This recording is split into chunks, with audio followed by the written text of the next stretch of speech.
A short mail. It's Nala from Moontree. I have heard the investigating area as well. Wow, okay, I have to say this. It said Nala, and I immediately went, Lion King? I know, right? I'm sorry for the trouble, but please come to the Beast Temple. And for the record, like, I'm not disparaging Amanda Winley. I'm just pointing out what I have seen. And at that point, in my opinion, it's just, I don't know, you caught her in a bad mood one day? I literally don't know. Like, when I looked at that tweet, I went, this kind of looks like the utterings of a crazy person. I have experience dealing with crazy people. I am crazy, after all. But, I don't know. Like, immediately in January, we're already hitting drama. Ah, yes, what perfect timing. What's this about? I'm afraid I have no idea. I just arrived here myself, but you can hear voices coming from inside. I think we should go find out who's inside the temple. Okay. So I will say this for the podcast. We're probably not going to cover this stuff. God damn it. Because not enough evidence to be able to point it out. But at the same time, I really don't want to cover Vic's stuff until the appeal. Like, am I the only one that's in that camp? I don't want to cover big stuff, period, anymore. I'm sick of this damn story. Like, I'll do the check-in for like official court dates, but I'm not dealing with the petty squabbles that are happening, because the bottom line is, here's the thing. And you'll probably agree with this too. Whatever side you're on, there are going to be extreme factors in either side. Yeah. And you can't control what they're going to do. You can't. So why try? At that point, like, my point of view, which might not be the right way to go about it to some people, is just like, let them be who they're going to be and move on.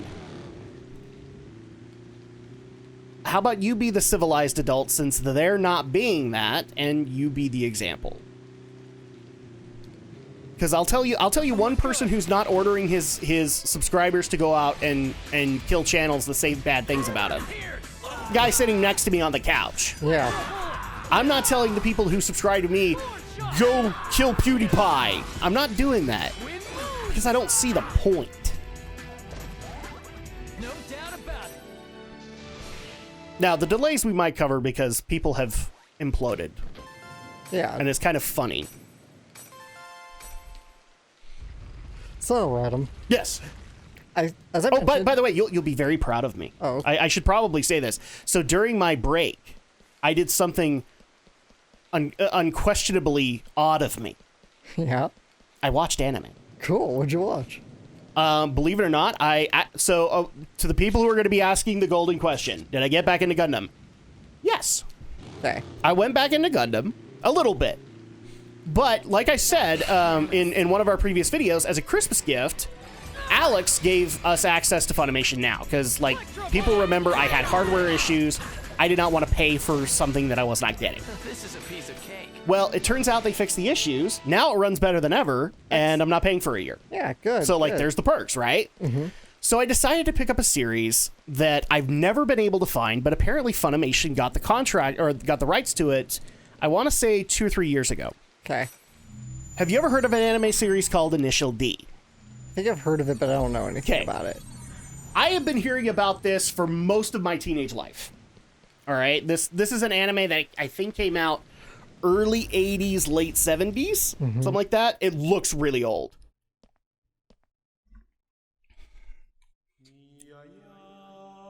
Yes, cutscene. Oh, hi, Ovan Star Racer. That's Gabi. Gabi? But why would Kestrel's guildmaster be... Ovan.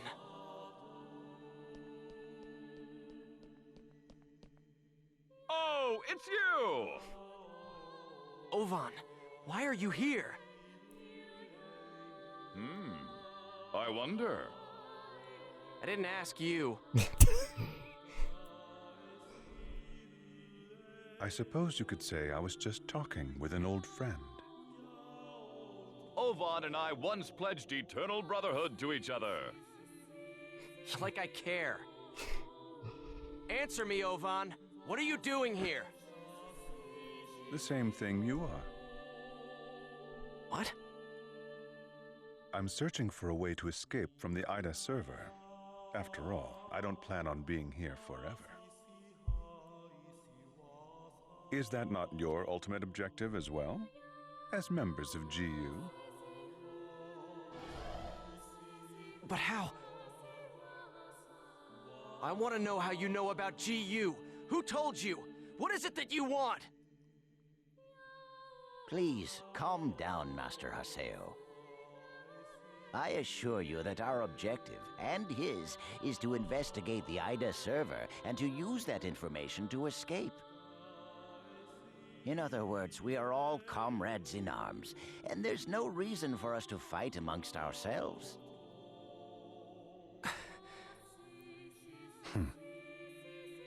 Investigator? Honestly, Yata is just wasting our time. What do you mean? He already knows the means by which we could escape. What are you saying? Am I wrong, Pi?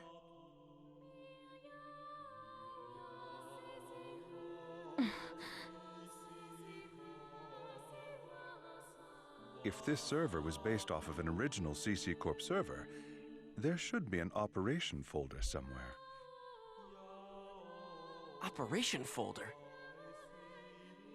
A file that unifies and manages the entire system that makes up the world. If one could control it, one could then make it possible to send character data to a regular server. Yata is the longtime leader of Project GU. Naturally, he would know everything about the world. There is no way that he would not be aware of the operation folder. Pi! Is that true? Did Yata really know about all this? That's... Tell us the truth, Pi.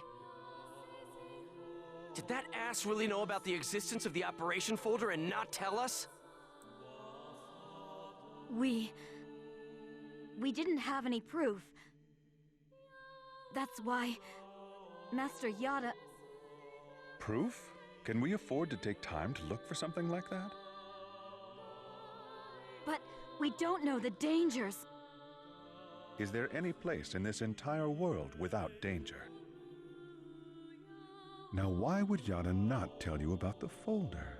Perhaps it's because he never had any desire at all to escape. Everything felt by the players trapped in this game: fear, sorrow, anger, confusion.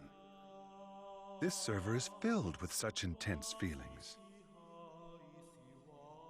Now, what better place could there be to observe Ida's caustic effects on players and their characters? Yes, that's right. This is his ideal laboratory.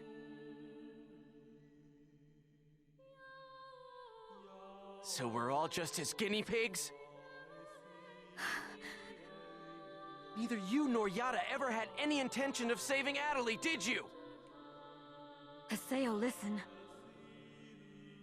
Shut up! What kind of lie are you gonna tell me now? Using people like they were nothing. Telling them whatever they want to hear. Do you want to know what I think about that? Haseo! Don't stop me, Coon! Stop it! There'll be no hope for Adelie if we fight each other here. Nevertheless, I agree with you, Haseo. Coon. We're going back to the Serpent of Lore to confirm this with Yata. We'll talk after that.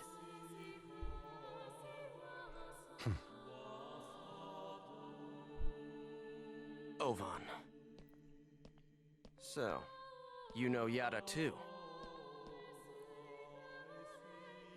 Yes, he's an old friend.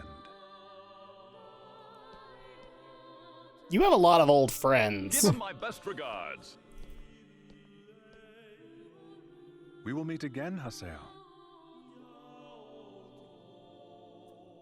By the way, my cape clips. Everyone's always hiding something from me.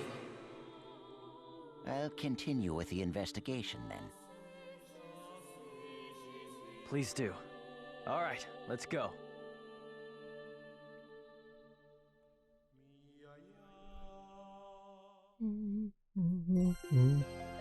Yata, what is he up to? I'll go to the Serpent of Lore and ask him myself. But first, treasure to be had. Yes, indeed. So, before you do continue, I just want to say that last night, as I mentioned, I saw Wuthering With You, the new Makoto Shinkai film. And, well, I can safely confirm that the boy and girl fall in love, but the boy does not, in fact, reach for the girl's crotch. This is good. This is good. So, That's probably not a good move. Shinkai did not, I guess, throw down to Tomino's statement. I guess not. I guess not. Oh, well. Well, and unfortunately, I actually think we're running out of time. Okay. So, and this actually seems like a really good point of like a cliffhanger. So, when we get back, it's time to confront Yata, Steve Bloom, and see why he seems to manipulate us so. Well, what does Yata know? What does the bald bastard know? We need to find out. What he knows is that he is Stephen Bloom. Yes, I think he knows that much, at least. Actually, I should be saying, somebody corrected me. It's Steve Bloom, good sir. Sorry. What do you think Steven is? What do you think Steve is short for, people? Yeah. Steven. It's not like it's Steven with a PH where it doesn't make sense. Yeah. It's Steven with a V. Steve. Steve, yes. Actually, in his early days, he went a lot by Stephen J. Bloom on his credits. And sometimes he went by totally different names at all. Like everybody did. Yeah. Because you wanted to be able to not be associated with, hentai. You wanted to have a good career, right? It wasn't usually hentai. It was just like, oh crap, we're working outside the set, outside the Actors Guild. That too. We don't want to get fined. We better use an alias. Ugh. You're not going to use our guild? We will fine you! Bullshit. I know. All right, so we are still in a very big predicament here, Alex. Yeah. Everybody's stuck, and we haven't found Kirito or what's her bucket anywhere. Asuna.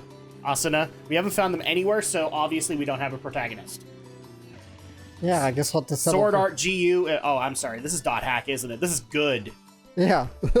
This is good. Oops. Burn Sword Art Online fans. Oh. Head to Raven. We still occasionally get that one person like, you get your sword on Sword Art. I don't think I'm hard enough. So let's hear it. The truth. Why didn't you tell us about the operation folder? I was only keeping quiet until I was able to obtain proof. It would not have been right to confuse you all with a mere unsubstantiated theory. That's a nice way of putting it. We will now proceed to infiltrate the operation folder and conduct a forced transfer command. How? We will use Tri-Edge's signs.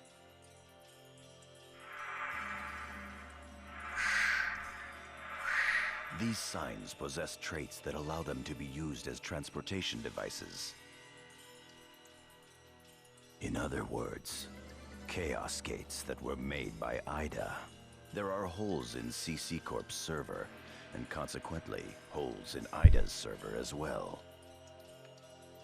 Master Yata was putting together a transfer program designed to make reverse use of those holes. No telling how much of that is true.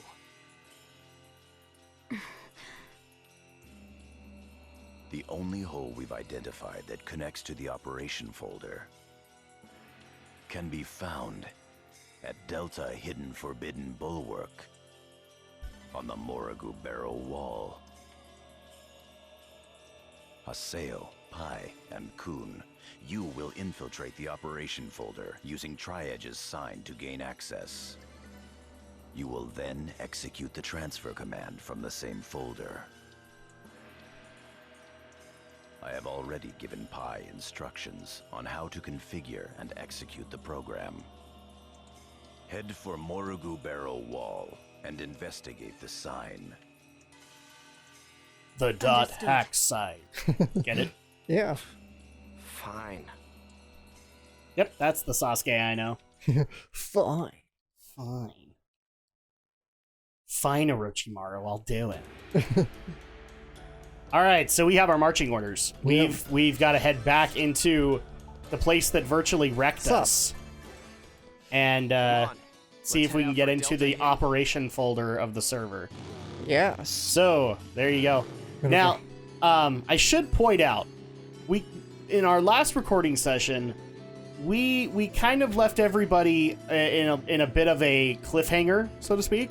Oh, yeah? Because near the end of the recording session, I mentioned that I had watched some new anime. So we will talk about that, but not right now. Oh. No, I don't know. Do we have time? Just a bit if you want to quickly start it. So I'll just say like what I have been watching. So G Gundam, I got back into that and am now in the second half of it, which is not the Battle City Finals. I always want to say Battle City. It's the Gundam Fight Final Round. Or Final Rounds. Then I'm also watching because once again, you graciously gave us a year of Funimation Now. Right. I'm also watching a very old series that has been recommended to me for years called Initial D. Oh, yeah? Because I've been recommended this for a long time, but I have not been able to get my hands on it ever. It's never been available at any of the places I could rent or buy. Originally, I was able to find a OVA that was done on Initial D, but it was sub-only. Right. Because I guess it was a release that went out to Asian territories at that point. Okay. But it came to U.S. territories later. But thankfully, Funimation Now owns the rights to the original Initial D series. So I've been watching that. I've been watching a little bit of Yu-Gi-Oh! Again. Because, it's January/February. Mm-hmm. I have to get my Yu-Gi-Oh! In at some point in the year. It has to make me laugh. I'm actually... We're gonna go hack the sign and infiltrate the operation folder. Target Tri-Edge's sign. I can't even believe I'm about to say this, Alex, but I'm kind of tempted to try the other Yu-Gi-Oh! Series now. Just to see how stupid they are. Data seeds. Jeez, what good is that gonna do for us? Because I watched GX, and that's as far as I went. Right. New Ida corrupted area. According floating eradication. If we can just keep data draining the Ida in this area, we should be able to gather more data seeds. Okay. So we gotta go get some seeds. We gotta do some on-screen farming. Now, to all the new anime fans, or to the newer anime fans who are like, Initial D, what's that? Initial D is a series about a boy, his name is escaping me right off the top of my head, but a boy in high school who works for his father's tofu shop. And because he's got like really high-end tofu, he has to deliver to all of the mountain hot spring hotels, right? And gives like high integrity tofu for those. And in order for him to be able to deliver them, he has to go like super early in the morning. And because of how tight canyon curves can be, he has to be able to basically become a master of drifting. Right. So in a lot of cases, it's a Fast and the Furious anime, but what the funniest part is, like, while he's doing this job and he thinks it's boring because it's work, he's become like this master of drift racing. So he's basically God to all of his friends. Right. He is basically a drifting god, and none of them can compare to his skill. But the second that he reveals himself as the ghost of the mountain is basically what they call him. As soon as he reveals himself, then like the entire racing scene comes to try and down the ghost of the mountain. Right. In the what is it they call it? The 8.5, which is basically he's using his dad's rundown. I think it's a Toyota. No, it's a Terrano. And so like he doesn't. The funniest part about this is like he knows drift racing in and out. Like he's really good at it. He knows shit for cars. Because he didn't even know that his car was under his friend's classification an 8.5. which is like a really good drifting car. He's like, I just read Terreno on the front of the car, and that's what I thought it was called. And no, it's a custom version of the 8.5. Okay. So it's actually kind of funny just seeing how oblivious he is to all of this racing terminology, but then you get him behind the wheel and he's like God. He's like, nobody can compare to him. And so it's funny to see like all of these really arrogant guys that are drifting kings in their area come across him, and they're just like, it's not, he doesn't even blink. It's like he knows this in and out. It's like he was born to do this. And so like, there's a lot of humorous elements, but there's actually a lot of really good moments, good coming of age moments for him too. Because this is a kid who's like 16, 17, just barely got his license. Right. And so at that point, like, we're already seeing a bunch of cool things happen to him. Like, he got his first girlfriend. And so he's trying to figure out how dating works. And he's trying to figure out how to do this racing thing because he's been generally unmotivated for any kind of career in school. Except now racing is kind of fun for him. Because he's so good at it. So it's not just for the racing. The racing's cool. And I love the music for it. But it's actually kind of also a really cool coming-of-age story for this 17-year-old boy trying to figure out where his place in the world is. All right. So I really love that. Like I said, I've also been watching a lot of Yu-Gi-Oh! I also got back into Dragon Ball Z Abridged because, you know, we just barely got the announcement that Team Forward Star is ending that series. Yeah. As well as Abridging, period. I think they'll keep doing other projects. Yeah.